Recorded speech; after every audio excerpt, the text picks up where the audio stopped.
have another Chelsea news video. Today, this is major breaking. In comparison to yesterday, there was a lot that broke off today. The Athletic wrote an article that we're gonna pretty much heavily discuss today. Um, and then there's more stuff to get into. So, I just say we jump straight into it. And to begin, obviously, we have Kudus to Chelsea links again, same as yesterday. The Athletic says that they have not dropped all interest in other names on their wish list just because they have acquired the likes of Liam Delap, Jamie Gittins, and João Pedro. Players such as Hugo Ekitike, Mohamed Kudus, and someone we're not going to speak about are still being monitored, just saying, hey, even though we made these signings, these players are still on our list. We may go in for them. Besides Alejandro Garnacho, I'm just manifesting that. I do not want him to come through the door, so I'm just say that Alejandro Garnacho is not being monitored. I'm just going to talk about Ekitike and Kudus. Two players that I'd like. I think I'd rather Kudus than Ekitike at this point. Do I think Ekitike is a better player than Kudus? Yes, but where is he going to play? We just brought in João Pedro for that exact role. You're not going to spend $130, $140 million for two players to play the same exact space. Pedro's not going to play on the right as much as Ekitike is not going to play on the right, but Pedro's going to play on the left as much as Ekitike is going to play on the left. But Kudus, as I spoke about yesterday, can play on the right-hand side, can play on the left-hand side, can play through the middle, can play up top. He can give you that four-position versatility, so he's going to get a lot of games if he comes through the door. So I'm happy to see us still monitoring his progress. We know that, he might be coming in this window, but it does depend on the outgoings, which we're talking about again today, because there was a lot of news in terms of who may go on loan and who may leave the club. So yeah, moving on to another Mohamed Kudus report from Fabrizio Romano. This is basically saying that Chelsea are in the race, but it says talks between Mohamed Kudus and Tottenham on project/personal terms are underway, and it was a positive approach. Kudus is open to joining Spurs while talks continue with both player and West Ham sides. There are two more clubs still involved in the race. Obviously, we know Chelsea is probably one of the clubs involved in this race, and that we'll probably approach him with personal terms in our project and start talking to West Ham as we already have. But yeah, the other club I'd assume is Newcastle. I'm not certain on that, but that's just a guess because they desperately need someone on that right wing. And I was talking about Madueke going to them yesterday, so if Kudus comes through our door, maybe Madueke goes through their door. But there's stronger links for Madueke today, which we're going to talk about. But in terms of Kudus, I think the other two clubs involved in the race are probably doing something similar to what Tottenham are doing, just pitching the project, trying to get personal terms agreed, and then negotiating with the West Ham after that. And I expect Chelsea to do that in the coming future. I just don't know how long that will be, because as I said yesterday, I think it's a lengthy process for Kudus to come in, because I do think we need to focus on outgoings before we focus on incomings, and Kudus would be an incoming, so we need to focus on letting Madueke and Nkunku, Felix, Vega, all those bomb squad Chilwell guys gone, before we look to really buy anyone else in. And that's what we said, we were going to slow down on business, because we did do our business early. We did do our business in June, so a positive. I think everyone's been waiting for us to do our business a little bit earlier rather than towards the end of the window, and we did get 3 big signings, players that you could expect to start in June, and Kudus could be the 4th for the attack. So yeah, I do expect us to approach West Ham sometime in the near future, especially if Tottenham are advancing. But again, I do think we need to focus on outgoings before we go for Kudus, but I do think Kudus is someone that we should bring in for the project just because of his versatility. And it seems like we're in the race because it seems like we're one of those two clubs, as it's been reported. But moving on, The Athletic said that we made no bid to sign Nick Woltemade, who seems like he's off to Bayern Munich. But they also hold no interest in Aston Villa goalkeeper Emi Martinez, despite being linked.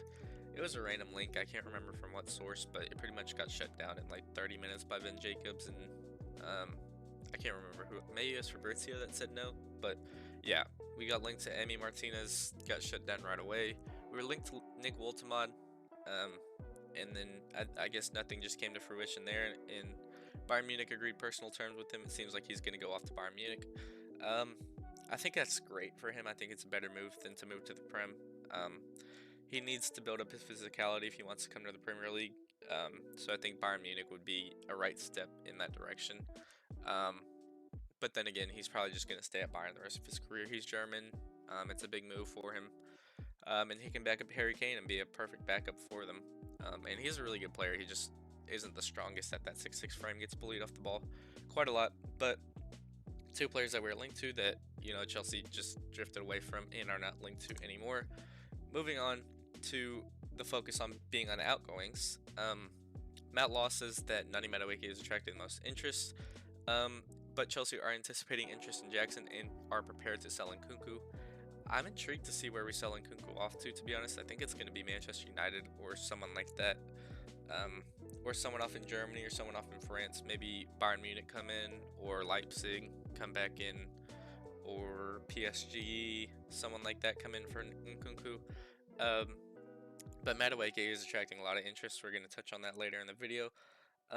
And we know there's interest in Jackson by Italian clubs, but obviously they can't pay those fees. So, we're just waiting for Jackson to be sold, to be honest, with interest coming in hopefully sometime soon, because we really do need to start getting players off the books and start getting money so we can prioritize spending on new players. And I think Madueke and Jackson are both players that have good futures and have good careers in front of them.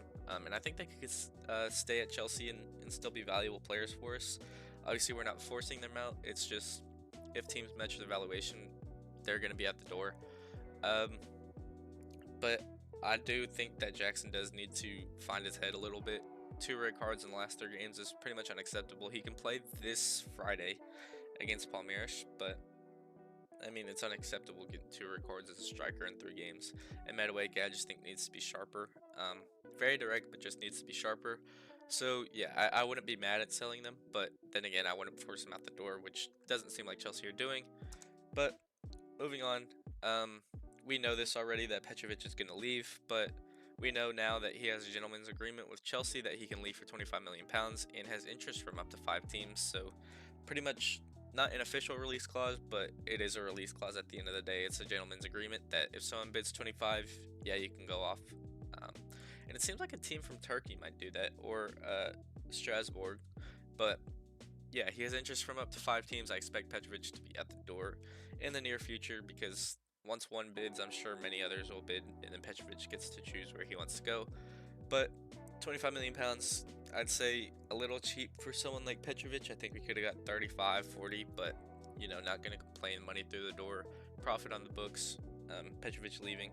I would have liked him to stay, though. I still think he should have got a shot at being the number 1, especially with how shaky Robert Sanchez has looked in the Club World Cup. I think Jordan Petrovic could have done something for us if we just gave him some game time, but doesn't seem like that's the case. It seems like all we wanted to do was sell him. And now he has interest from 5 teams, so a little disappointing that he couldn't do something for us. I did want to see him travel to America with us, but it seems like he said he didn't want to go there because he wasn't promised the game time that he deserved, which is fair. So it seems like he's at the door, and £25 million is the price. Moving on to other goalkeepers, Gabriel Slanina, is under consideration to be the 3rd choice behind Robert Sanchez and Philip Jorgensen, but can be loaned out or sold. He was part of the Club World Cup squad. Obviously, he was already in America. He's from here, so he was pretty much included just because he was already here. Why not? We have numbers, so yeah, he was pretty much just here, and that's why he got included. But I do not think he's going to be the 3rd choice. I'd assume he's going to be loaned or sold, but I expect him to be sold, to be honest. I think that's profit on the books. And I think the 3rd goalkeeper is the person we're going to talk about next. But Slanina hasn't really done much. Was at Barnsley last season and then came back, I believe. But yeah, hasn't really done much to solidify himself as a 3rd choice goalkeeper yet for Chelsea. And I think he could be valuable somewhere else because he is young and I think he does have potential to grow. So yeah, I would like to see him loaned, but I do expect him to be sold just because I think we want the money. But anyways, this is on Mike Penders. Mike Penders may be the 3rd choice instead or loaned out to Strasbourg, so it's pretty much Penders and Slanina competing for the 3rd choice goalkeeping spot. But if I'm being honest, I would like Penders to go off to Strasbourg. Uh, I would just like to for him to get game time and develop, like we saw George Petrovic do last season. I think just any sort of development would be good for him. Or Jorgensen goes off to Strasbourg, Penders becomes the number two and plays games that Sanchez doesn't play. But I think that's a little too early to throw him in a Chelsea shirt. So I would like to see him being loaned out to Strasbourg. More on loans, Chelsea are considering loaning out Tyreek George. There's a lot of interest from clubs in the winger, and Chelsea want to develop by him getting regular game time. I agree with this. I think he needs to build up his physicality, and I think that's best to do out on loan, maybe a championship loan, maybe a lower Premier League side loan, maybe an abroad loan. I know there's going to be a lot of clubs interested on taking Tyreek in on loan. Because obviously he looked good at the games he played for Chelsea last season. Obviously, my expectations were lower for him than a lot of others, but besides the Man United game where he was thrown in the false nine, I don't think he really had that bad of a performance in any game he played. But I do think he needs to build his physicality, so I would expect him to go out on loan. And I think a team like a Burnley or a Sunderland who just came up would be perfect fits for him to get game time at least. I'm not saying tactically, but I'm saying in terms of the squad quality, I think a newly promoted team taking Tyreek George on loan would be perfect for his development. It would help him acclimate to the physicality of the Premier League as well, while not being at Chelsea but still getting regular game time. And I think that helps him acclimate for when he comes back. But yeah, it seems like Tyreek George is going to be loaned out, and it's a decision I agree with. Moving on to João Felix, he has inquiries from Saudi Pro League clubs, says The Athletic. Um, this is all from The Athletic article. They posted so much, so that's why it's major breaking because there's so much news to go through. It was like Neom FC that are in for João Felix. If we can get a fee for him, great. Just get him off the books, to be honest.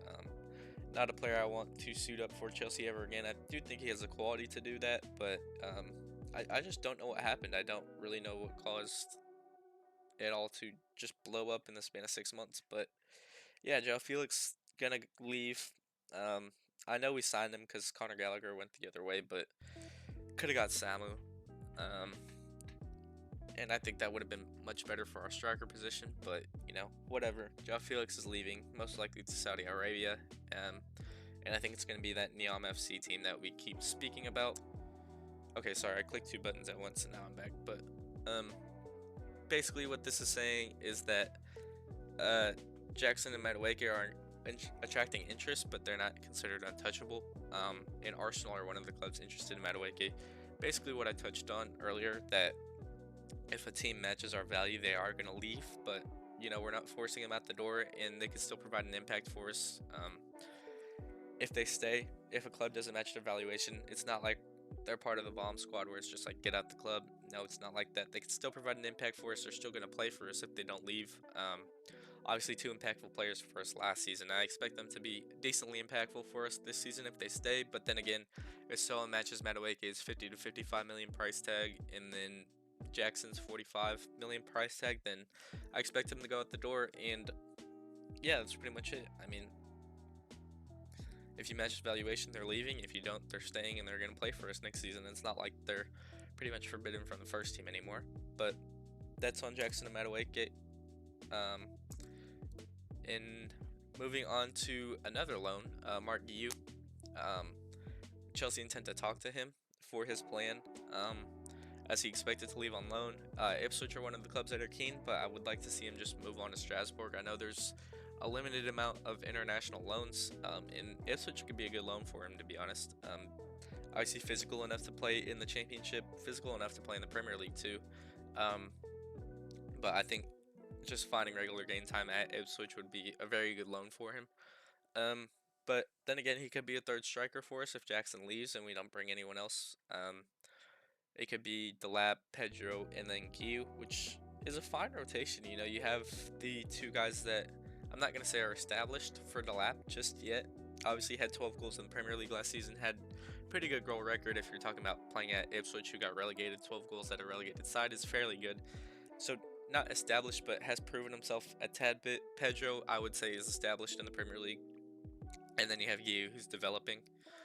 So it wouldn't be a bad three to go into the next season with, but I expect him to go out on loan. I expect a top team in the championship loan, and then I expect another forward to come in like a Kudus, to be that backup third striker, but also a versatile piece across the front four. Um, and that means that Gio can leave. That means that Jackson can leave. That means that Madueke can leave. So that's why I expect Kudus to come in, because it allows for all this to happen. But yeah, I think Gio to a top championship loan or a low Premier League loan would be perfect for him, just to find regular game time. I don't want to loan him abroad. I think Strasbourg would be an intriguing option, but again, I don't know how many loan slots we have, so I just keep him at the club. But that is on Mark Guiu. Moving on to Mark Kellyman, we know he's going to be lined up for a championship loan after he clears his injury riddles from last season. Bought him from Aston Villa for £19 million 12 months ago. Also being lined up for a loan, we know. Probably like a QPR or something like that. Obviously, like not QPR. We're not going to do business with QPR. We know that. But like a team like QPR, like a Swansea, like a Watford, a mid-table championship side is where I expect Amari Kellyman to go.